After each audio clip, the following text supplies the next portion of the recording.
Saya Imelda Kristianur Rahma dengan NIM 170. Saya di sini akan menjelaskan tentang akuntansi kas, penempatan pada Bank Indonesia, clearing dan pajak. Pertama yang kita bahas adalah akuntansi kas. Dalam akuntansi kas itu ada dua macam, yaitu akuntansi kas untuk penyetoran dan penarikan oleh nasabah melalui teller, dan yang kedua adalah akuntansi kas melalui ATM. Baik, kita akan bahas satu persatu.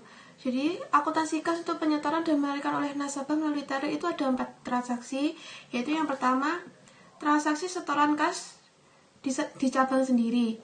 Nah, untuk contohnya, pada tanggal 3 September 2020, Ibu Siti, nasabah Bank Syariah Mandiri Cabang Blitar, melakukan setoran tunai di kantor cabang Blitar ke rekeningnya sebesar 150.000. Untuk jurnal di kantor cabang tempat transaksi, yaitu di cabang Blitar adalah pada tanggal 3 September 2020, rekening kas masuk pada debit 150.000 dan rekening nasabah Ibu Siti masuk kredit 150.000. Yang kedua adalah transaksi penarikan kas di cabang sendiri. Pada tanggal 5 September 2020, Ibu Siti, nasabah Bank Syariah Mandiri Cabang Blitar, melakukan penarikan tunai uangnya di kantor cabang Blitar sebesar 50.000. Untuk jurnal di kantor cabang tempat transaksi penarikan, yaitu tanggal 4 September 2020, rekening nasabah Ibu Siti pada debit 50.000, kas pada kredit 50.000. Yang ketiga adalah transaksi setoran kas ke cabang lain.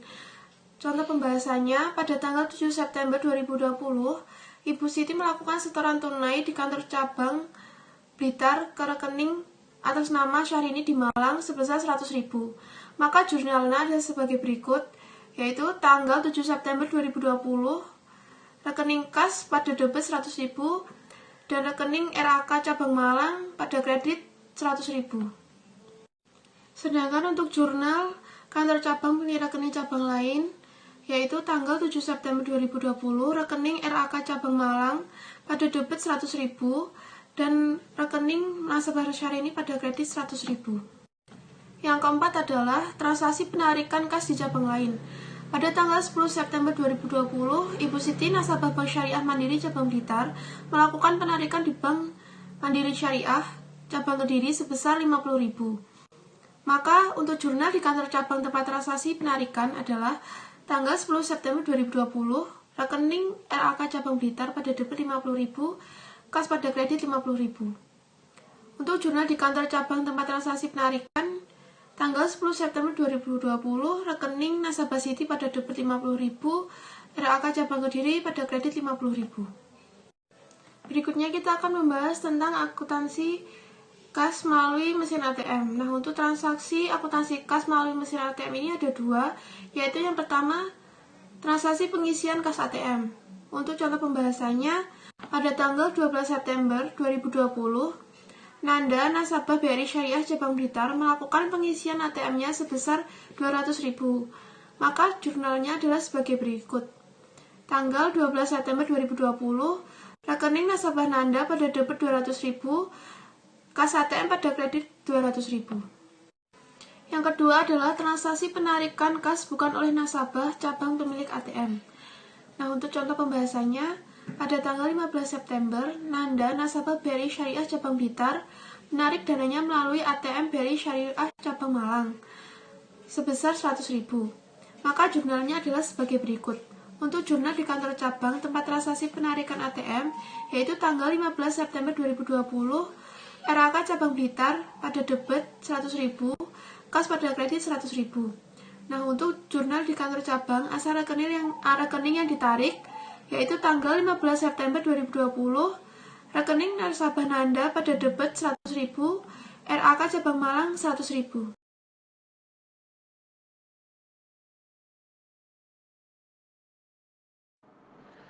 Akuntansi penempatan pada Bank Indonesia. Contoh kasus, tanggal 1 Maret 2020, Bank Mandiri Syariah Cabang Blitar menyetor tunai untuk giro di Bank Indonesia sebesar 500 juta. Tanggal 10 Maret 2020, Bank Mandiri Syariah Cabang Blitar mengambil dana di Bank Indonesia sebesar 200 juta. Jurnal kedua transaksi yaitu tanggal 1 Maret, rekening giro pada BI pada debit 500 juta, kas pada kredit 500 juta. Tanggal 10 Maret, kas pada debit 200 juta, giro pada BI, kredit 200 juta.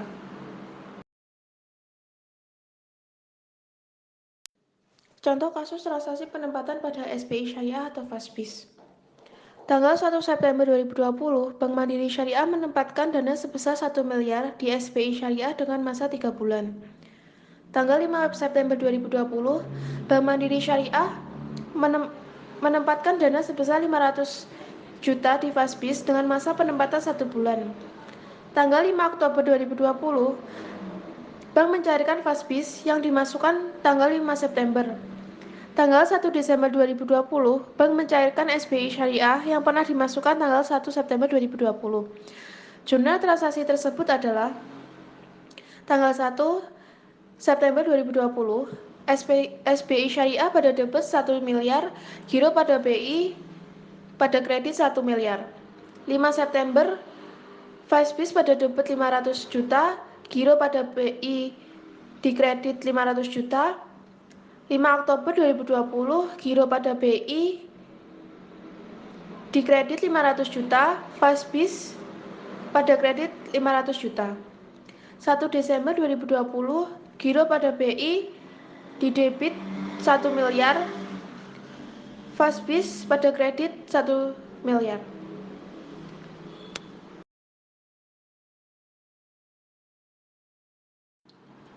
Contoh kasus transaksi clearing. Tanggal 5 Maret 2020, Bank BNI Syariah menerima tagihan dari Bank Peduli Syariah sebesar 100 juta untuk beban Bapak Andri.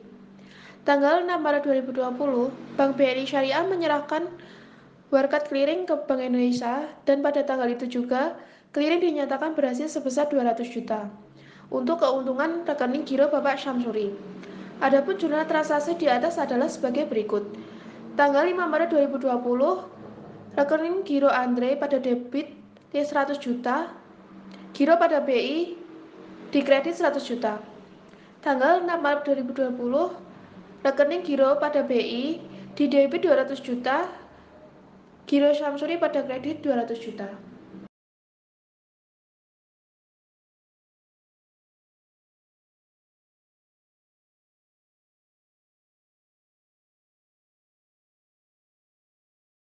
Berikut ini adalah jurnal transaksi dari contoh transaksi pajak di slide sebelumnya. Pada tanggal 30 Mei 2020, beban bonus giro Wadiah pada debit 200.000, giro Wadiah atas nama Muhammad Fatih pada kredit 160.000, titipan kas negara PPh pasal 4 ayat 2 giro pada kredit 40.000. Tanggal 30 Mei 2020,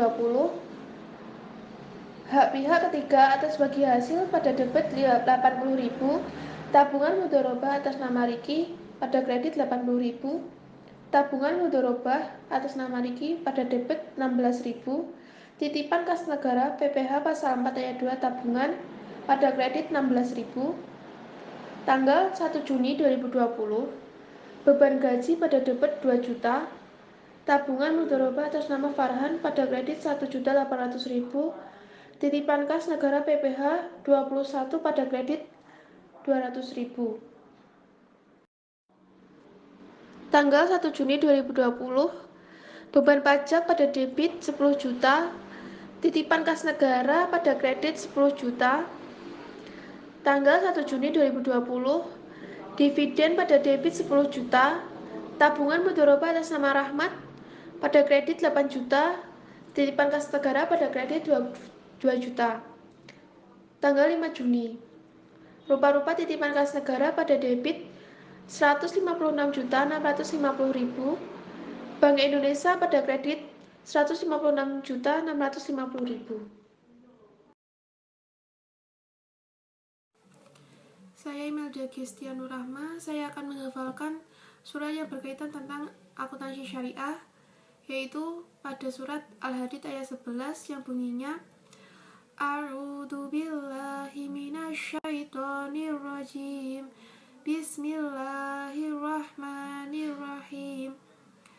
Man dzalikal ladzina yuqridullaha qardan hasanan fayudha'ifahu lahu wa lahu ajrun karim.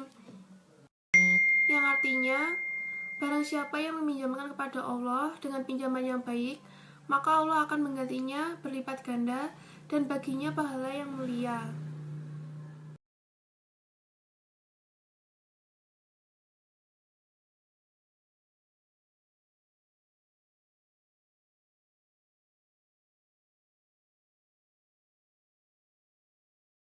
Untuk yang selanjutnya, saya akan menjelaskan tentang bab perlindungan bagi hasil.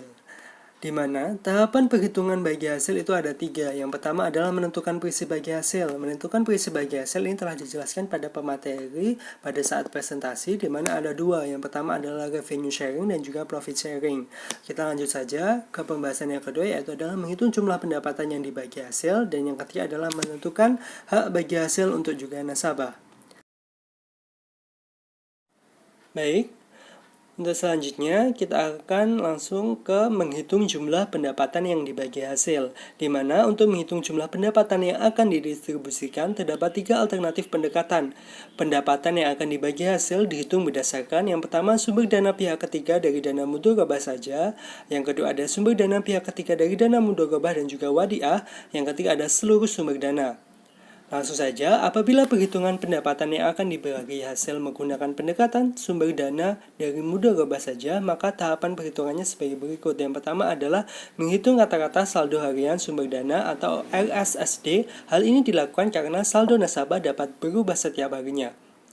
Langsung saja, RSSD sama dengan saldo tanggal 1 ditambah saldo tanggal 2 dan seterusnya sampai tanggal N atau tanggal dihitungnya per jumlah hari N atau jumlah hari dihitungnya. Yang kedua adalah menghitung rata-rata saldo harian pembiayaan atau RSP. Hal ini dilakukan karena saldo untuk masing-masing pembiayaan dapat berubah setiap harinya. Rumusnya, RSP sama dengan saldo tanggal 1 ditambah saldo tanggal 2 dan seterusnya sampai tanggal N atau tanggalnya dihitung atau tanggal berakhirnya pembiayaan per jumlah hari N atau jumlah hari pembiayaan berakhir atau dihitung tersebut. Setelah diketahui rata-rata saldo harian sumber dana dan juga rata-rata saldo hari pembiayaan, kemudian tambahkan jumlah hasil usaha untuk masing-masing pembiayaan, di mana langkah yang ketiga adalah menghitung pendapatan untuk bagi hasil. Pendapatan untuk bagi hasil dihitung dengan menggunakan rumus pendapatan bagi hasil jumlah rata-rata saldo sumber dana dikali jumlah pendapatan dibagi rata-rata saldo harian pembiayaan. Di sini dicontohkan di mana jumlah rata-rata saldo sumber dana sebanyak 200 juta dikali 2 juta dibagi 400.000, maka dari perhitungan di atas diperoleh jumlah pendapatan yang akan dibagi hasil antara bank dengan nasabah sebesar 1 juta.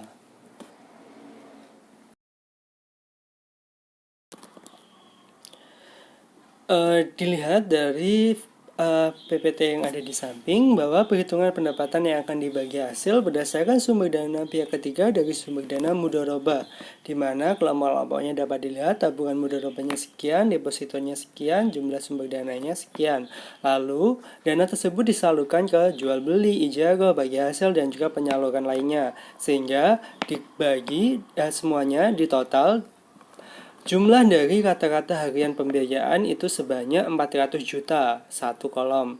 Lalu, kolom yang sebelahnya adalah pendapatan dari penyaluran dana yang telah dilakukan pada kolom sebelumnya per hariannya. Maka dapat dijumlah sebanyak 2 juta. 400 juta dibagi dengan 2 juta, maka pendapatan untuk bagi hasil sebanyak 1 juta. Untuk yang selanjutnya adalah perhitungan pendapatan yang akan dibagi hasil berdasarkan sumber dana pihak ketiga dari sumber dana mudharabah dan juga wadiah. Dilihat bahwa kelompok-kelompoknya seperti ini. Lalu ada rata-rata hariannya, tabungan wadiahnya sekian, giro wadiahnya sekian, jumlahnya sekian. Lalu ada penghimpunan dana sekian, tabungan mudharabahnya sekian, departemen mudharabahnya sekian, jumlahnya sekian. Jadi wadiahnya 130 juta dan juga mudharabahnya 200 juta. Baik, untuk yang selanjutnya adalah penyaluran dana dari berdasarkan seluruh sumber dana. Lalu penyaluran dananya ke jual beli, ijarah, bagi hasil, dan juga penyaluran lainnya itu rata-rata harganya sebanyak 400 juta. Lalu pendapatan penyaluran dananya adalah 2 juta. Baik, untuk yang selanjutnya adalah penyaluran dana dari berdasarkan seluruh sumber dana, di mana dilihat dari tabel di samping ada dari wadiah, ada dari mudharabah, ada modal yang jumlah sumber dananya sebanyak 400 juta. Lalu penyaluran dananya ke jual beli, ijarah, bagi hasil, dan juga penyaluran lainnya itu rata-rata harganya sebanyak 400 juta. Lalu pendapatan penyaluran dananya adalah 2 juta. Jadi 400 juta dibagi dengan 2 juta sebanyak 2 juta menjadi pendapatan bagi hasil.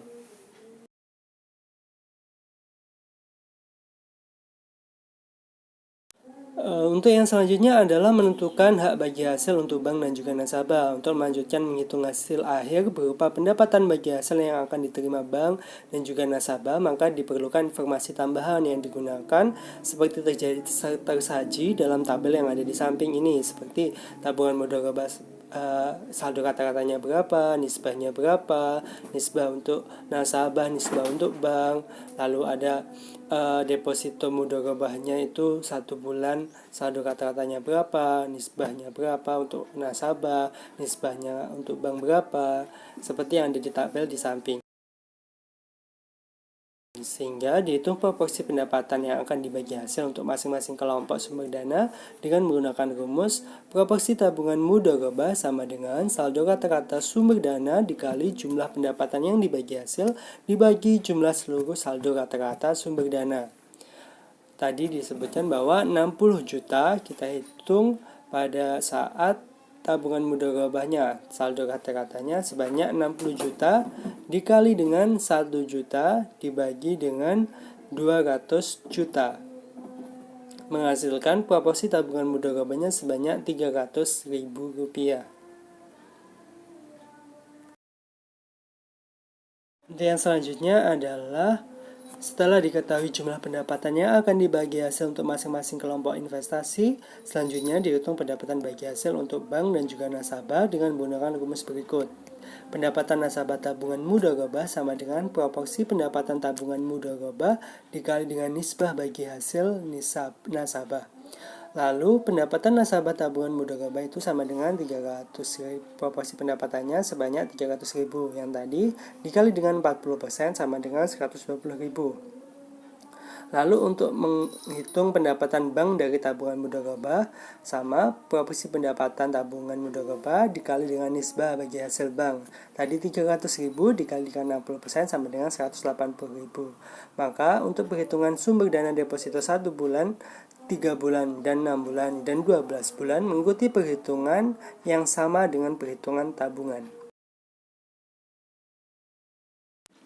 Baik, untuk yang selanjutnya adalah tabel distribusi bagi hasil kepada nasabah dan juga bank. Tadi sudah dihitung sebelumnya, seperti tabel yang ada di samping.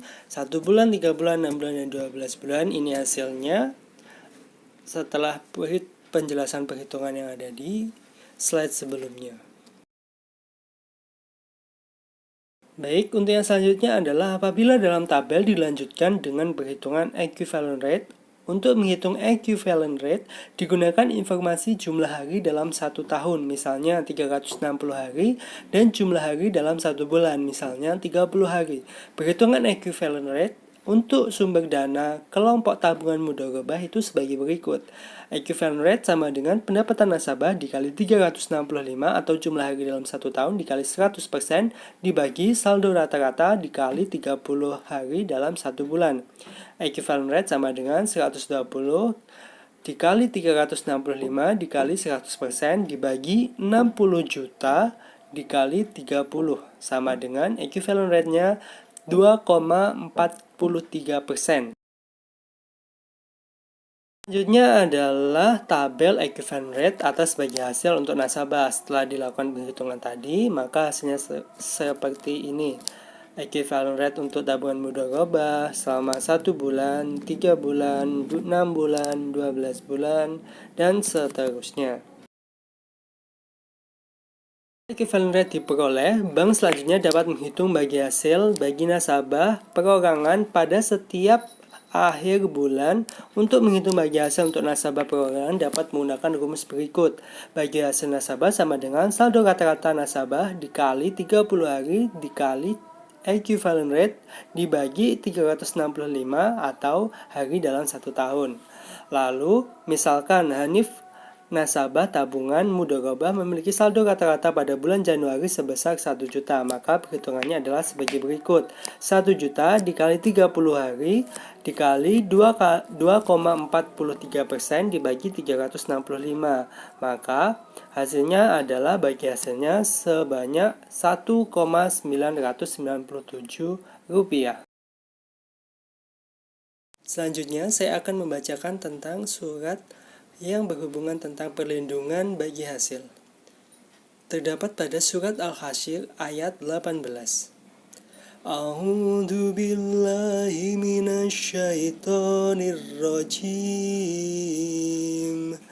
Bismillahirrahmanirrahim. Ya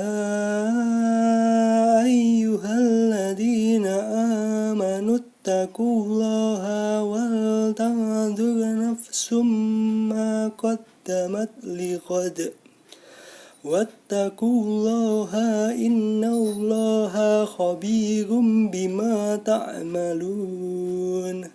Yang artinya, wahai orang-orang yang beriman, bertakwalah pada Allah, dan hendaklah setiap orang memperhatikan apa yang telah diperbuatnya untuk hari esok atau akhirat, dan bertakwalah kepada Allah. Sungguh Allah Maha teliti terhadap apa yang kamu kerjakan.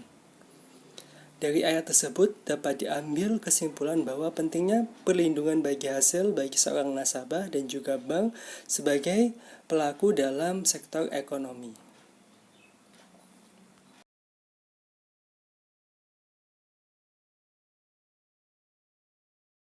Lalu yang selanjutnya saya akan menjelaskan tentang pengungkapan dan juga penjurnalan transaksi asuransi syariah. Contoh kasusnya adalah seperti di samping, di mana produk asuransi Miranda adalah asuransi kendaraan bermotor dengan nomor account 1402 sekian. Data yang diperoleh dari nomor account tersebut adalah seperti ini, di mana piutang preminya sebanyak Rp5.199.100, dibayar kredit sudah Rp1.039.820,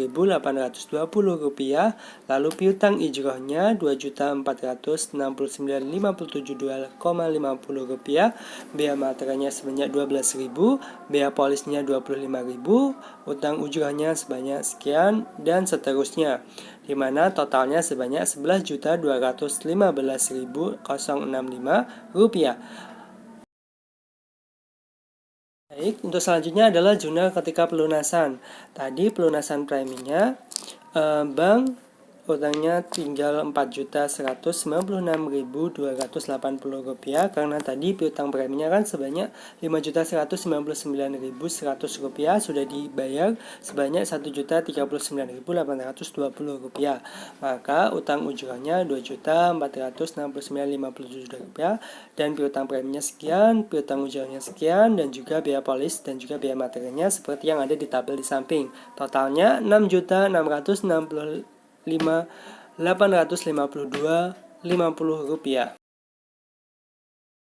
Sehingga berdasarkan data di atas dapat dianalisis atau hasil analisis atas jurnal ketika penerbitan polis adalah sebagai berikut. Di debit, piutang premi langsung motor sebanyak Rp5.199.100, lalu kredit pendapatan premi langsung motor sebanyak Rp5.199.100. Jurnal di atas merupakan jurnal pengakuan saat terbitnya polis.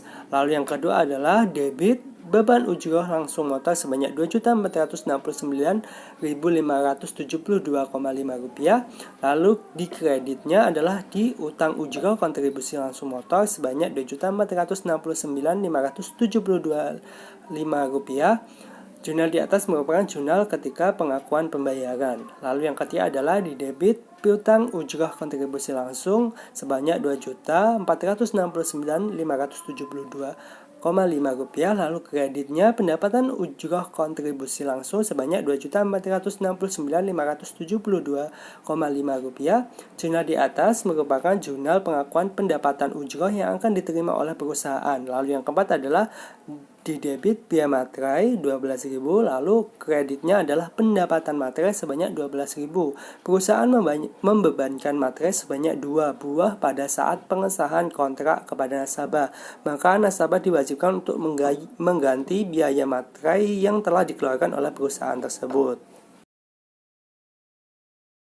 Lalu yang selanjutnya adalah yang kelima, di debit biaya polis sebanyak 25.000 pada pendapatan polis.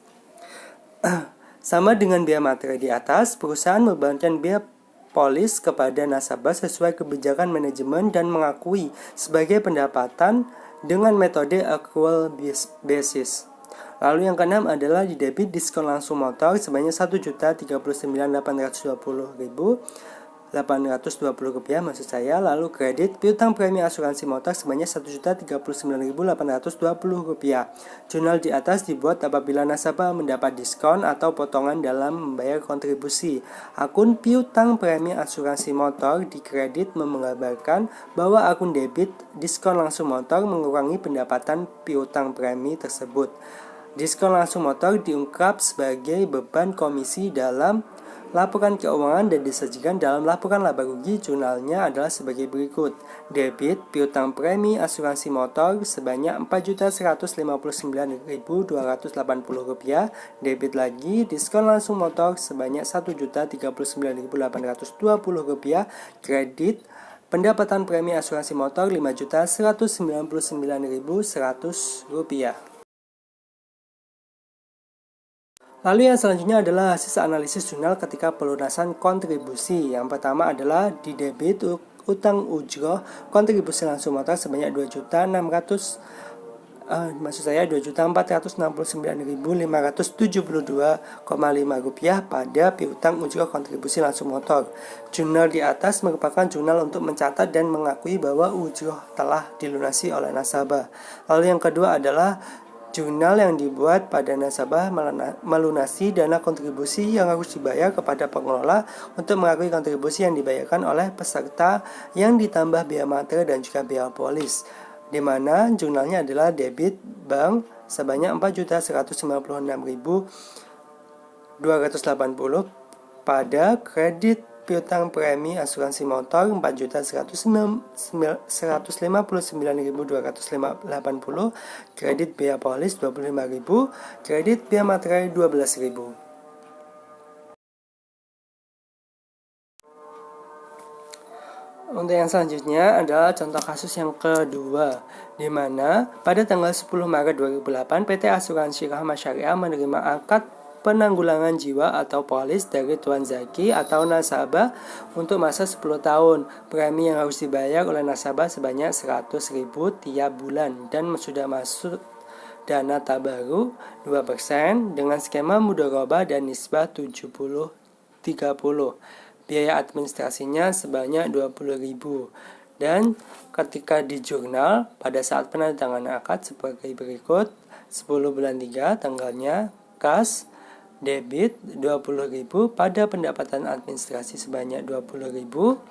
Lalu di jurnal lagi 10 bulan 3 kas pada dana syukah kas sebanyak 100.000 pada dana syukah temporer tabungan mudharabah Tuan Zaki 98.000 dan dana tabaru 2.000. Lalu penjurnalan setiap tanggal 10 karena setiap tanggal 10 akan terjadi pembayaran premi oleh Tuan Zaki, di mana jurnalnya adalah 10.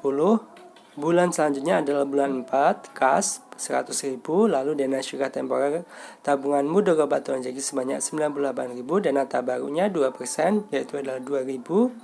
Lalu begitupun seterusnya sampai hal tersebut sampai 10 tahun. Lalu yang selanjutnya adalah perkondisian ketika apabila di tengah-tengah pada tanggal 10 Juni 2014 Tuan Zaki mengundurkan diri sebagai nasabah PT Asuransi Rahma Syariah dan Tuan Zaki diberikan nisbahnya ditentukan di sini sebanyak 350.000. Lalu dana syukah maka jurnalnya adalah dana syirkah temporer tabungan mudharabah Tuan Zaki sebanyak 7.350.000. 7.350.000 diperoleh dari premi Maret sampai Desember 2008 sebanyak 98.000 dikalikan 10, maka 980.000. Premi tahun 2009 sampai 2013 5.880.000. Lalu premi bulan Januari 2014 sampai Mei 2014 ketika Tuan Zaki mengundurkan diri sebanyak 490.000, lalu jumlahnya adalah 7.350.000. Lalu bagi hasil mudharabahnya atau nisbahnya sebanyak 350.000, maka klaim yang dapat didapatkan oleh Tuan Zaki sebanyak 7.700.000. Lalu untuk klaimnya sendiri, penjurnalnya adalah klaim atau beban klaim sebanyak 7.700.000 pada kas di kredit 7.700.000. Lalu yang kedua adalah misalnya pada tanggal 25 September 2013 Tuan Zaki mengalami musibah meninggal dunia, maka PT Asuransi Rahmah Syariah akan memberikan tanggungan dan mencatat ke dalam jurnal sebagai berikut. Dana syirkah temporer tabungan mudharabah Tuan Zaki sebanyak 6.566.000. Dana tabaruknya 5.300.000. Itu dari mana? Yang kita hitung premi Maret sampai Desember 2008 adalah 10 bulan 98.000 dikali 10 sama dengan 980.000. Lalu premi tahun 2009 sampai 2012 adalah 4.704.000. Premi bulan Januari sampai September Tuan Zaki meninggal dunia itu sebanyak 882.000. Lalu jumlahnya adalah 6.566.000. Untuk dana tabarunya diperoleh dari Oktober 2013 sampai Desember itu 100.000 dikalikan 3. Yang selanjutnya adalah pengondisian di mana misal pada tanggal 5 Oktober 2013 PT Asuransi Rahmah Syariah membayar klaim oleh keluarga Tuan Zaki, di mana klaim ini sebanyak 10 sampai masanya berakhir yaitu sampai 10 tahun. Jurnalnya adalah klaim atau beban klaim 12.116.000 pada kas 12.116.000. Ini di jurnal apabila akad pertanggungan sampai 10 tahun berakhir dan tidak ada klaim dari nasabah selama masa pertanggungan, maka pada akhir akad 10 Maret 2018 dicatat seperti ini. Lalu misal perusahaan memberikan bayi hasil sebanyak 860.000. Yang pertama dihitung adalah tabungannya, yaitu adalah 98.000 dikali 12 bulan dikali 10 tahun sebanyak 11.760.000. Maka di jurnal dana syirkah temporer tabungan mudharabah Tuan Zaki sebanyak 11.760.000.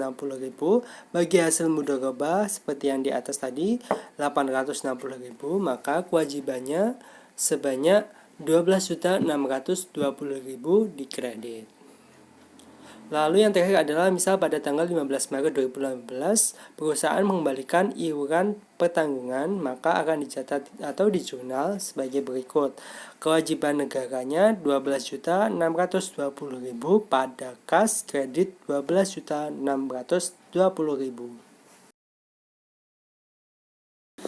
Selanjutnya, saya akan membacakan surat yang berhubungan dengan asuransi syariah. Terdapat pada Quran Surat An-Nisa ayat 9 yang berbunyi, A'udzu billahi minasyaitonir rajim. Bismillahirrahmanirrahim. Wal yakhshal ladzina law taraku min khalfihim dzurriyyatan dhi'afan khafu 'alaihim falyattaqullaha wal yaqulu qawlan sadida. Yang artinya, dan hendaklah takut kepada Allah orang-orang yang sekiranya mereka meninggalkan keturunan yang lemah di belakang mereka, yang khawatir terhadap kesejahteraannya. Oleh sebab itu, hendaklah mereka bertakwa kepada Allah, dan hendaklah mereka berbicara dengan tutur kata yang benar. Di dalam surat ini dijelaskan bahwa asuransi syariah sangat berguna bagi umat muslim, karena asuransi syariah menjamin orang-orang yang terkena musibah, maka kerabatnya akan tetap mendapatkan uang atau kompensasi dari musibah yang diterimanya. baik itu musibah karena kecelakaan, meninggal dunia, dan lain sebagainya. Bentuk dana dari asuransi syariah sendiri beragam, dari mulai dana pendidikan, dana santunan, dan lain sebagainya. Iya, boneka ini. Iki dadi bab enek 6 ya, Cah. Bab pertama istisna, terus bab kelorone ijarah, bab ketelune zakat, bab kepapate akuntansi kas, terus kelimane perlindungan bagi hasil ambil asuransi. Pembagiannya berarti lek anggotane papat enek sing loro. Aku tak loro ndak apa-apa. Aku loro nggak apa-apa. Ambek Faida. Ambek Faida. Aku tak dile-dile karo buka. Berarti kamu nomor piro, Feb? Nomor lu. Aku istisna aku. Istisna. Apa lu ya berarti? Aku akuntansi kas. Ambek akuntansi. Akuntansi kas. Berarti Fahira sing apa? Dicerah kambing zakat. Ya. Berarti aku perlindungan bagi hasil ambek asuransi. Terus di sini kan berarti perhitungan ya? Ambek jurnal soal. Ya, perhitungan jurnal, contoh soal ambek ayat. Di ayat menjelaskan apa sih ngejelaskan? Apa nih? Guys, apa nih? Kurang apa? Ada sih bingung. Berarti engko adewe iki video toh. Oh, videone engko berarti kabeh gawe PPT dhewe-dhewe. Terus sampai video. Ambil video penjelasan masing-masing sesuai bab Per slide, videonya per slide. Misalnya koyo enggak kabeh video Iya maksudnya, slide. Kayak penggal-penggal. Videonya digawe per slide ae. Oke. Video. Penjelasan.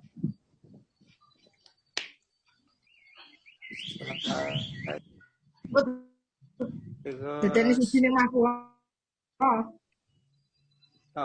Dikirim Febri Telegram kan. Terus wes kan upload di YouTube. Cengke YouTube sama Febrian. Bisa na dong. Wes ya.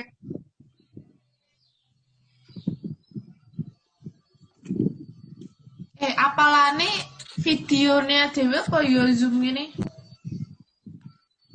Video to Pak. Video pernah Video. Betul kayak penjelasan. Apalanya mau dikai kelas ngono iki. Jep. Bagang tiba iya pada apa? Ben-benak. Kok dalan masih ndak apalan. Hah? Neng GDPPT ini yo enggak sih? Enggak, Kan maksudnya PB. makin jelasnya apalane lho. Ini dikai PPT. Karena apa Maksudnya koyo video wae dhewe. lek menurutku koyo apike lek dinganu to. Bar apa jenenge sing ade oleh wi. Nah, aku kan sing kering kok diwehi penjelasan. Apalannya dhewe mau. Ayat. Maksudnya Febri ayatnya digawe PPT apa enggak ngono to? Digaya ya. Ben rogus. Pakai kaya jelas nih materi kuwi. Ini pojokan kayak ayat ngono. Jero apa, Pak?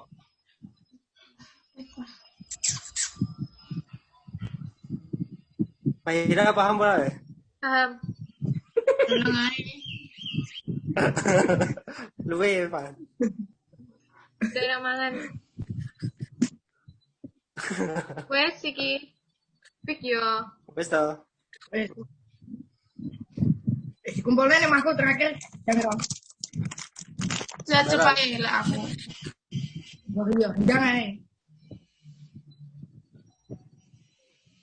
Wes. Sementara ngono sik. Ya, sing kurang nggak? Saya bingung nggak? Di sini materi.